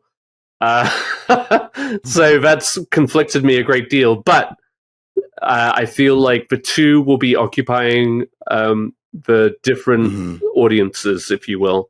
And whilst Mission Impossible will be highlighting the IMAX experience, Lilo and Stitch will be representing the family experience that weekend.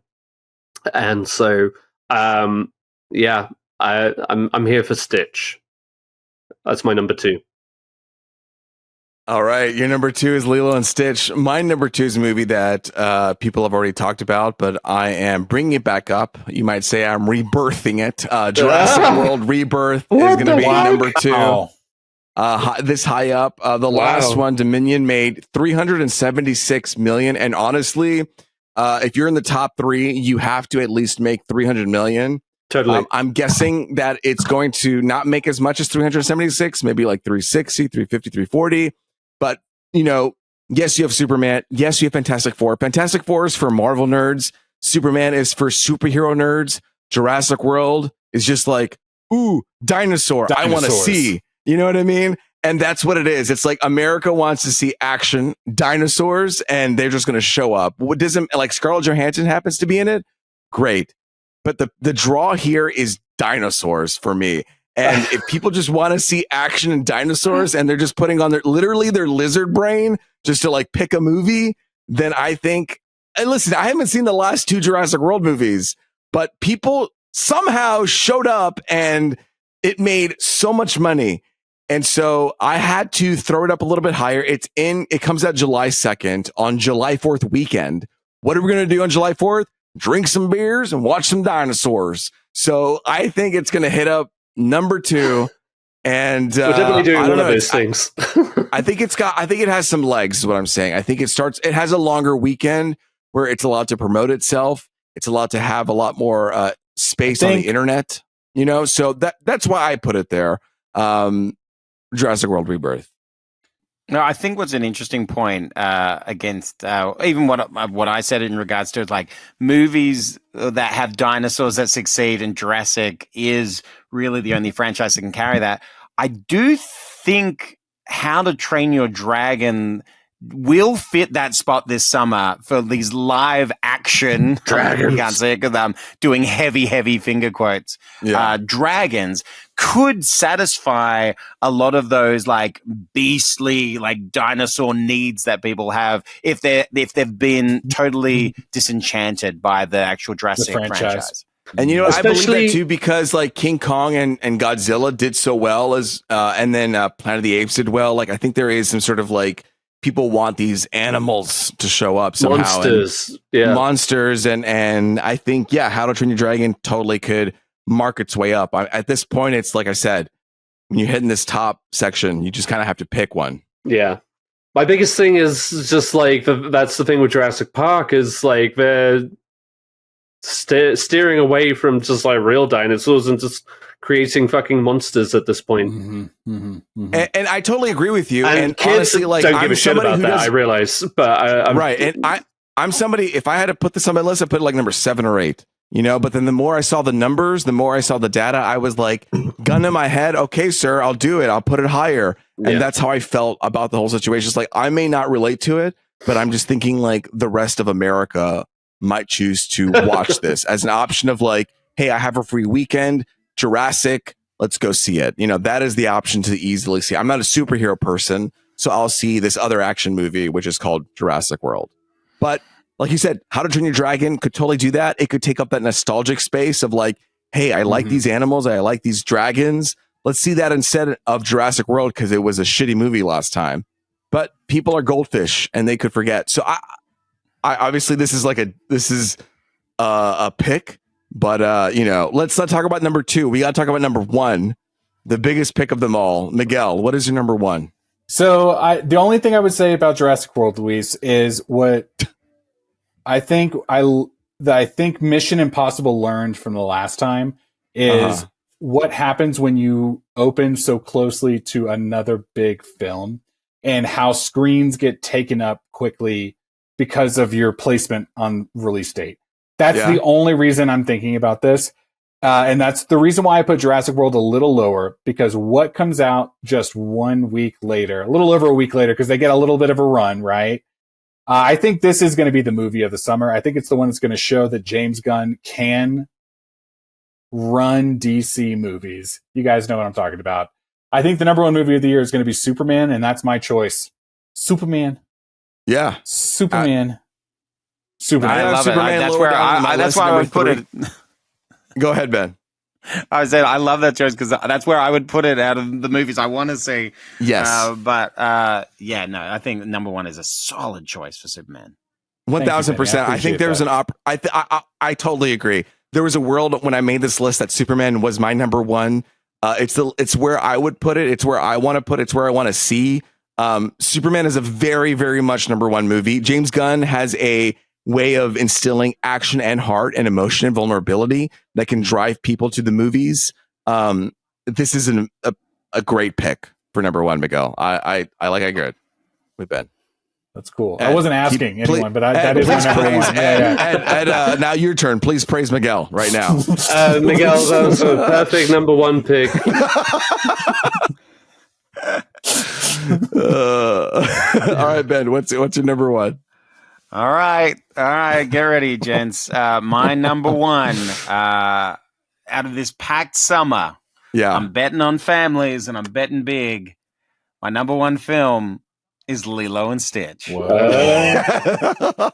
God. I was really afraid nobody else was going to say it. No, I do think this is going to steal the hearts of kids this summer. I think kids are going to want to go back multiple times. My focus group that I have in my house, they are most excited for this movie. They love the look of him. And if you think about Stitch as a legacy character of Disney, he had 1 movie, in the 90s? And that's it? Or 2. Oh, 2001. Okay. 2002, post 9/11. Well, so he got 1 movie, and he's still in very like popular. every store you go. Yeah. He is still a huge icon for them, with only being in 1 film, and I think a direct to TV film as well. But he's a huge character. He's kind of permeated pop culture. They had him at the Super Bowl running around the field, because I have to believe he is a real thing. Yeah, absolutely. And I just think this movie is just going to run away with it, which is the only reason Mission Impossible fell so far down my list, because I just think families are going to put this as number 1 preference, and then dads are going to have to find another spot later in the week to go and see Mission Impossible by themselves. So I think Lilo and Stitch, just based on the families, the cuteness, I think it's going to be the number 1 movie. And I'm not proud of that, but that's where it is. I think that's a solid choice. I think Lilo and Stitch. I played a different game with Lilo and Stitch, and I'll talk about it in a second. But I do think that is a really solid family pick of the summer, and that's one of the things you got to play. Ed, what's your number 1? Do you guys hear that? What is Do you hear it on your end? Sounds like hope. No.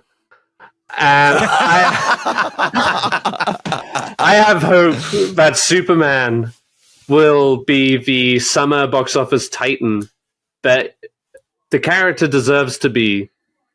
I've often talked about how much I wished Henry Cavill had like a better Superman bout, and the more I saw this trailer, saw that sneak preview with Cosmo or Crypto the dog, and and I like there is that feeling of just like family adventure to this film.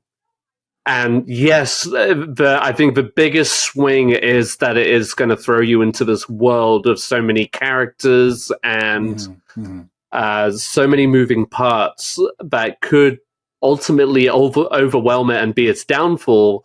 But at the same time, I think what it represents or what it could represent and what it could bring to theaters is something very special. I hope that it's very special. And the movie lover in me, the sentimentalist, just wins out, and I just couldn't resist. I hope that Superman will take the day, and we'll see. You have hope for Superman, yeah. That Superman. is not the one that I thought you were going to pick at all, and especially when we talked about the trailer earlier this year. I know I would not have pegged you as a. You've made me Superman a believer. -- You've made me believe it, and I do. I think of that chanting, Superman, Superman. Like that it could be the thing. It could be the thing that really breaks through for DC, but also for James Gunn. We all know he's very passionate about this movie, but I think it's been long enough where you have movies like Jurassic Park where we're still kind of those movies are still overshadowed by the failure of the most recent one. It has been a while since we've had a standalone Superman movie. And even then, I mean, it's still been a couple of years since Justice League and stuff like that. So I feel like people have had time to recover. And whilst, yes, Marvel is moving its parts, trying to rebuild, this is like a brand new start and a fresh face, a fresh look, a fresh feel. So I just hope it pays off. But I am, like I said, very hopeful that it pulls it off. I love the hope. And you know what? I believe in you, Superman. But I believe in this movie a little bit more. This movie is actually a movie that was already said by a few people. Maybe it was just one person. I don't remember because here we are. But this movie is Lilo and Stitch. You know, I'm also hearing with Ben as well.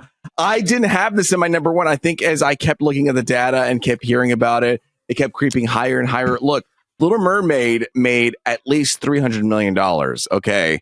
And I think Snow White didn't do as well, but Snow White was like, they had so much on it that kept it down. A little different. And I think different. And Lilo and Stitch has so much to bring it up. You know, people love the character. I think what this movie can bring is the same thing that Inside Out 2 brought, was heart. Because if you know, for Lilo and Stitch, the director is Dean Fleischer Camp, who also directed Marcel the Shell with Shoes On. Whoa. And that was a movie that delivered a lot of heart and honesty and vulnerability. And I feel like that could translate into Lilo and Stitch, where people see a very cute animal. They see a nice, warm, heartwarming family. Ohana means family. And they can also see some of that. They can also see some of that vulnerability, but also there's some action happening in it. So it hits that perfect 4 quadrant of like everybody and anybody could watch this movie and have a good time. This movie opens up in May 23rd, and I think it could have long legs where parents could show up and be like, what movie should we see? Oh, Lilo and Stitch. It has that cute person. I've heard good things about it. Let's just watch that as the movie. If I had to choose between all the kids movies from Elio to How to Train Your Dragon, Lilo and Stitch could be the one where it's easy for people all over the country could just easily pick.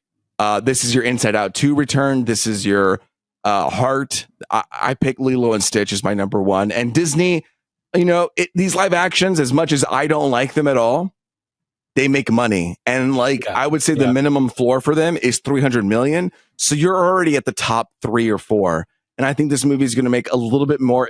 And it's a bet, because I'm betting that this movie will have heart and vulnerability that will drag people into it. And if it does, then it's going to soar. If it doesn't, it's going to go down. Oh yeah. But I have to make that gamble. Here I am, Lilo and Stitch. Me and Ben are both going down together. Love it. I mean, I got it at number 2. Give me some credit. Fuck. Oh yeah, you're right. I do. Sorry, go ahead. Sorry, I was like, with this summer's actual box office numbers as they roll in, I'm not sure if any film will have that kind of 600 mil range. I think there's just so many, and it's so dense. I agree. That people will really have to pick and choose, and it'll be a lot more spread. It'll be a lot closer together. So there might not be much in it for any of these places switching. I'd be willing back, but I'm. Oh, go ahead. Sorry, but I'm betting for the adult movies primarily, quality will be the dictator. But for the kids' movies, I don't think that's important. I think they will come out regardless. So when it comes to those more mature films, it depends on which ones are good and which ones not. But I think Lilo and Stitch could be honestly trash. It's still going to make so much money. Okay, that was our top 10, but let's do quickly our dark horses, and then let's just say our list again at the very end. You want to do all 3 of the wild cards at the same time? Just kind of get them out. Yeah. Cool. Quick, and I have a clarifying question. Can I just real quick? Let's say I have a wild card and it ends up as number 1, it doesn't get the points as number 1. No, if it dark horse, no matter what, if it enters into the top 10, it gets 1 point. So even if it got all the way to number 1, yeah, it would just only be 1 point. Exactly. Yeah. Cool. I played the game wrong. No, just shut up, everyone. My number 1 wild card was Lilo and Stitch. I went ahead and played that game. That's okay. My number 2 wild card is Final Destination Bloodlines, because I do think that could potentially make its way up there, and I'm kind of regretting. I'm not regretting, but I have thoughts on Final Destination. And the comedy of the year, it comes out in August, that I think might kind of surprise people because people really reacted to the trailer, is the fucking Naked Gun. Okay, so is the trailer out? Yeah, there was a teaser trailer. Yeah, and people liked it. It's okay. It's all right. So Lilo and Stitch, Final Destination, and the Naked Gun. Those are my wild cards. And you know what? Thanks, guys. Love playing. I love it. Ben, what's your dark horses? So my dark horses are Karate Kid Legends, because I think that is dark horse. It's perfect. I agree. Yeah. Megan 2.0, because it's got a maybe horror movie, because it's competitive. But a movie nobody's said yet that made it to my dark horses. The Life of Chuck. Oh, yes! I've been excited to see this movie for a while, especially because it won the People's Choice Awards at TIFF. This stars Tom Hiddleston. Yeah. Oh yeah, it's a stacked cast. You've got Tom Hiddleston, Karen Gillan, Nick Offerman. I mean, Mark Hamill's in it. Yeah. Yes. All of those are good things, and it's directed by Mike Flanagan, and he's got huge fans in the horror business world. So, yeah. Can I just say, I just feel like it's the release date that puzzles me about that movie. That seems like an awards contender, and they're dropping it right slap bang in the middle of summer. And from everything I've seen so far, it's still really vague. Like, I know it's based on a book, Stephen King book, but it's still very vague in all the marketing, which is not a great show of it feels like this they're is going worried to pull about out a broad audience. But if it's got great word of mouth, if it really is saving all of those marketing dollars to those final few weeks before release, then I think it could generate some interest. So I thought Dark Horse might be a good place for it. Also, Naked Gun is not on my list, which I really wanted it to be there because I saw a longer trailer at CinemaCon, and I laughed at every joke they showed. That film looks hysterical. Thank you. I love that. Ed, what's your dark horses? Okay. Fast. All right. First off, Elio. Pixar's Elio. Just because, yeah. Then, Say it. I'm going to do it. I'm going to say Karate Kid Legends. Okay, and then make it hurt Not so that much. bad. That's not bad. Okay, go ahead. Yeah. And then I'm going Is to that go really what- Ballerina. I'm going to say Ballerina. I'm going to go with my original. How did those rile you up so much? Just those three? No, you guys got me. You guys got me overthinking Final Destination. Okay. But all you'll get is 1 point, so it doesn't fucking matter. I fucking know it, bro. I played the wrong game this year, but that's all right. Hey, you're having second guesses about. Again, if you get 1 or 10 directly, you get 13 points. Those are the biggest points you could get, is getting 1 and 13 correctly. Megan 2.0. Sorry, bitches. So, and then if you get everything else dead on, it's 10 points. So for my dead horses, my God, my wild horses, I'm ready to kill them. No, these three are Final Destination, Bloodlines. Also, these three really were dancing with number 10. Like, which one was going to be number 10? Yeah. And it was very hard to choose Ballerina at the very end. Ballerina slinked in the last hour. But it was Final Destination, Bloodlines, 28 Years Later, and Elio. Those are my bottom three. Wait, Yeah. what was the last 20? one? Dang, I just realized, am I the only one that Wait, threw Miguel, that on shut the up. list? What was your last one? Final Destination, Bloodline, 28 Years Later, and Elio. Okay, Elio. Sorry. You know, we could have repeated that without being rude, okay? He just kept talking. He had to say it 3 fucking times. Listen, 28 Years Later, I look, for me, this is one of the movies where I think it should be higher up in the list. It should be a top 10. It should be a 7. It should be a 5. But I have poor faith in people, and I don't think that people are smart enough or willing enough or smart enough to show up for a movie like this. Like, we are giving you gold, and you're like, nah, I'm going to eat trash. That's and fair. so, like, I asked this earlier. Is that a horror movie? Would we call that's like the top genre of that? That's a horror movie, all yes. Because now I'm feeling like I would have swapped it out with Megan, but that's okay. All right, it's okay. Wait, which one? But you know what? But listen, it's very hard because Megan has a very memeable presence. So people, like, I'm just telling you, dumb people could show up and just go to that movie. Yeah. I think there are a lot of like really exciting horror movies, but horror movies average domestically anyway, especially in the summer. It's like lower. Yeah, just generally a little lower. It tends to be like less than 80 mil, generally speaking. It's crazy because they get so much praise and so much attention, but nobody really like pays the tickets or show up for it. Like, people just show up for, like, that's why I put Jurassic World so high up, because Jurassic World Dominion is a movie where nobody talks about, but so many people have seen.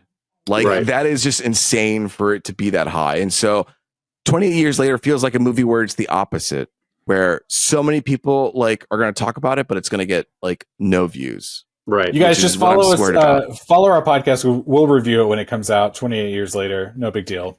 Miguel, do you mind going through your top 10 and you give me your dark horses again? I'm ready. We're going to go 10 to 1 and then wild cards. Okay. Hell yeah. 10, Megan 2.0, F1, Ballerina, 28 Years Later, Thunderbolts asterisk, Jurassic World Rebirth, How to Train Your Dragon. Number 3, Mission Impossible. Number 2, Fantastic Four. Number 1, Superman.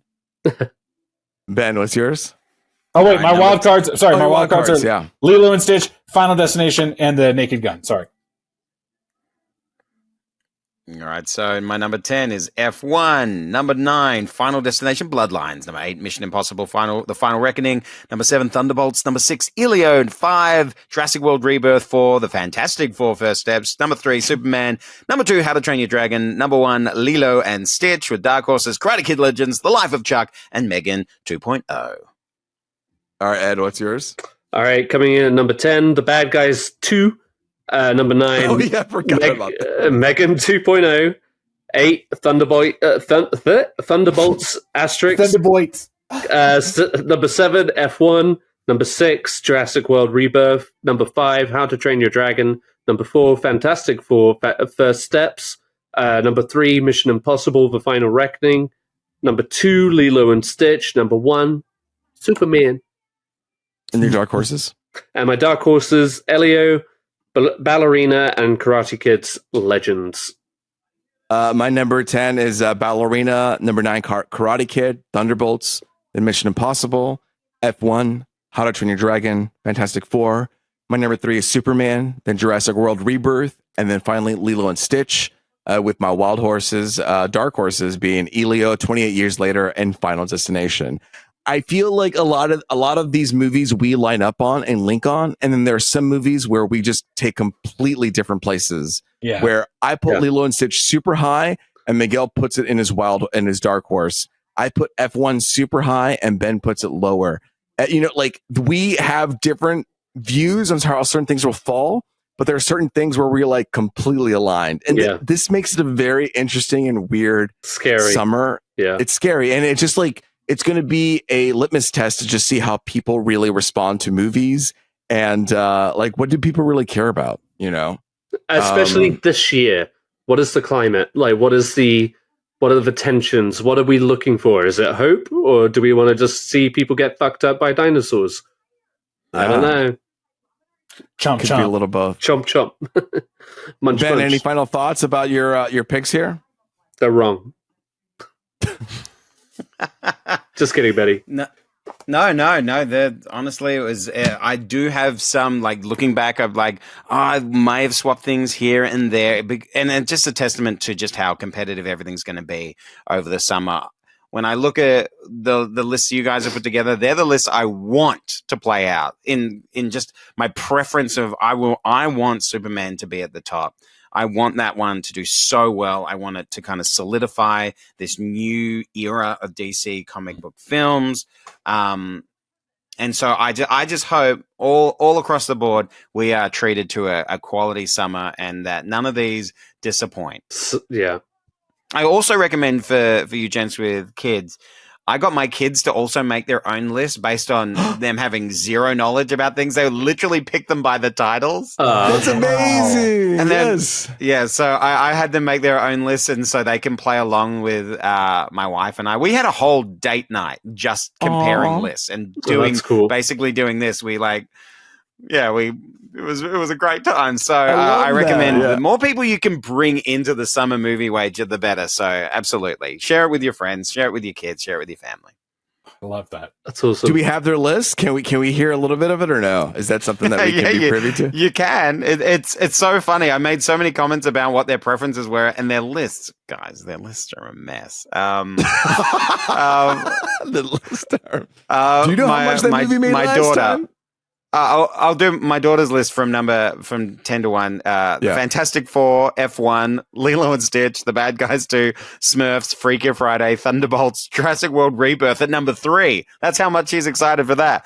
Karate Kid's Legend at number 2, and Elio at number 1. She's very excited. Whoa, Elio you guys number really 1. are watching trailers. That's so cool. Yeah, and then we've got her dark horse as a ballerina because she likes ballerinas. She has no idea what that movie is. How to Train Your Dragon because she forgot about it and then added it to the end. And 28 Years Later because she was done making her list. 28 years later? She was just like, I don't want to do this anymore. And my son was a little bit different. He 10 to 1, Fantastic Four, F1, Mission Impossible, Bad Guys 2, Smurfs, Lilo and Stitch, Elio, Jurassic World, Rebirth, again at number 3. I think he was just copying his sister at this point. Number 2 is Superman, and number 1 is How to Train Your Dragon with Thunderbolts, Karate Kid, Legends, and Megan 2.0 in his dark horses. He is 4 years old, and he put Megan 2.0 in his dark horses. Oh but we'll God, refer to it as, the F Megan weekend. He gets it, though. He gets it. Yeah. It's so memeable. Dad. Both of them are running on pure vibes, fumes. I'm going to conduct Ben, that tomorrow. Thank you so much for coming on. You're going to come back when we have our recap and where we can review the winners in the summer and things like that. Ben, it's been a pleasure. I hope you come back for one of these movies that we review. Oh, absolutely. Anytime. It's just not How to Train Your Dragon, because you got my early review here. So. Oh, that's right. Okay. Thank you guys for listening. This has been a long episode, but this is all we're going to talk about. Thank you for catching up. Please go to Instagram. We're going to have a link there. You can click it. You can follow all of our scores, who's winning, who's losing, make fun of us. But until then, it's been me, Luis Gonzalez, and with me's been Miguel Sanchez. And Deadpool.